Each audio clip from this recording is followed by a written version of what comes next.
The greatest form of control is where you think you're free when you're being fundamentally manipulated and dictated to.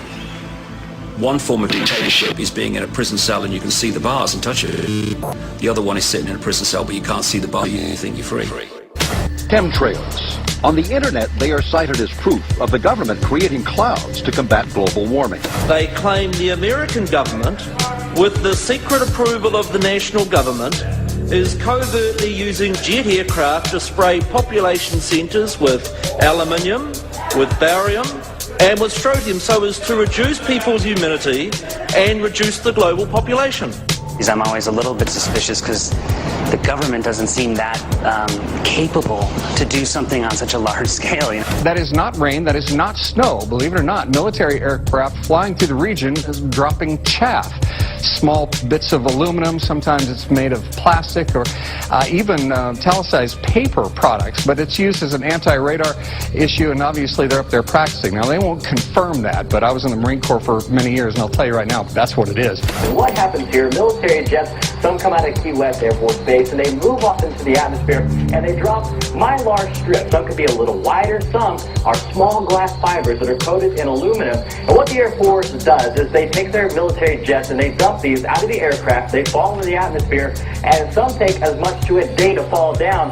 This is inevitably military or something going on. The government, the Air Force, you see this kind of a pattern like this, you can rest assured there's something going on. They're actually little bitty magnetic and little bitty strips of, whether it's aluminum. Well, it's a nuisance to you and I to determine what's real and what's not, but it looks like it is a life-saving operation there from the military.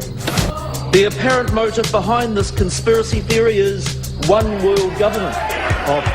Order, I cannot hear. Mr. Speaker, I want to assure the House that both my ministry and my colleague, the Minister of Health, who have received correspondence on this issue, that this conspiracy theory does not have an iota of truth, and that the trails observed from aircraft simply come from jet engines. Question number 9 of order. And I think what an appalling example it is of the new Foreign Affairs spokesperson for the Labour Party that she's spreading conspiracy theories about the United States government. The House has heard sufficient. It is called geoengineering, fighting global warming by putting a chemical dust in the atmosphere and reflecting harmful radiation back into space. We take geoengineering to mean deliberate, large-scale intervention in the Earth's system. There are a variety of schemes that have been discussed for geoengineering. A classic example is injecting reflecting particles into Earth orbit. Nevertheless, there might be some good reasons to think about alumina. It turns out, first of all, there's been a lot of work on the environmental consequences of alumina in the stratosphere. The big deal really is that alumina has 4 times the volumetric rate of forcing for small particles as does sulfur. And that means you have 4 times less surface area for the same rate of forcing. And this is a much bigger deal. You have roughly 16 times less the coagulation rate, and that's... One is sitting in a prison cell but you can't see the bar, you think you're free. The other one is you're free. What the human race is suffering from is mass hypnosis. We are being hypnotized by people like this. Newsreaders, politicians, teachers, lecturers. We are in a country and in a world that is being run by unbelievably sick people. The chasm between what we're told is going on and what is really going on is absolutely enormous.